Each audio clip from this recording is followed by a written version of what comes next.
Now that we've gotten through some administrative stuff, we're now going to dive into our first technical topic and start to discuss exactly what TypeScript is. So, what is TypeScript? What are we doing here? Well, at the end of the day, I want you to imagine that when we write TypeScript code, we are really just writing JavaScript. That's what's really happening here. We're still writing JavaScript. All the knowledge you have around JavaScript, like arrays, objects, functions, and even ES 2015 syntax like destructuring and arrow functions and classes, all that knowledge still applies to the world of TypeScript as well.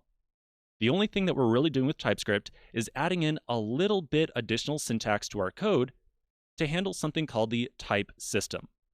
This is what TypeScript is all about, as you might guess, and it's what we're going to spend the vast majority of this course learning about.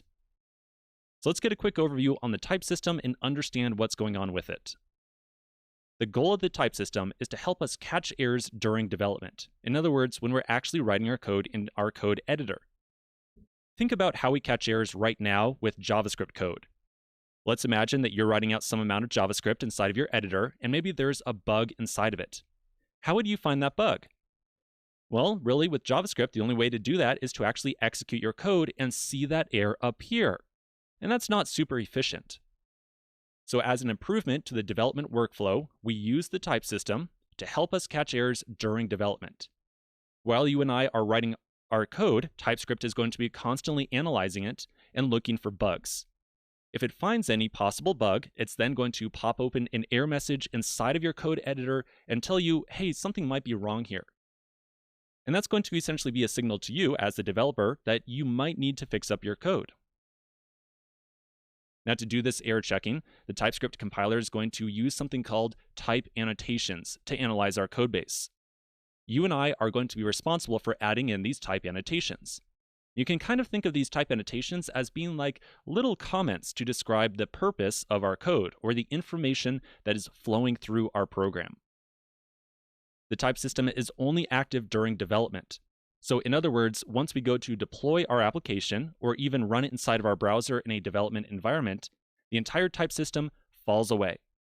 Your browser has no idea what TypeScript is, and Node.js likewise. Node.js has no idea what TypeScript is either. So all this extra syntax that we're going to add into our code never makes it into the browser, it never makes it into Node.js. We're going to first compile our TypeScript, and we're going to get some JavaScript out of that. And that JavaScript is what we're going to actually execute. Finally, this is something I want to point out just because it's a little bit different than other languages that are strongly typed. The TypeScript compiler does not do any performance optimization whatsoever. Now, this is very different than many other languages. In many other languages, the type system can be used to optimize some code that you write using the compiler, but that is not the case here with TypeScript. All right, so to kind of help you understand this process here, let's run through the common scenario of how we're going to actually write some code and run it inside the browser or with Node.js. So you and I are going to write some TypeScript code inside of our editor. And remember, we can think of TypeScript as really just being plain JavaScript, but with these type annotation things added in. Then once we want to actually run our code, we're going to feed that code into the TypeScript compiler. This is a command line tool that's going to read our code, check it for any possible errors, and then convert it into plain JavaScript. You and I are then going to take that JavaScript code and feed it into the browser or into Node.js and finally execute it. So again, we do not execute TypeScript. We always are executing JavaScript. And so when I say that you and I are still writing technically JavaScript code here, it is because the code we're writing, it is going to end up as JavaScript. Just it has these extra little type annotation things in it. All right, so to give you a really practical example of this, I want to show you a quick little web page here.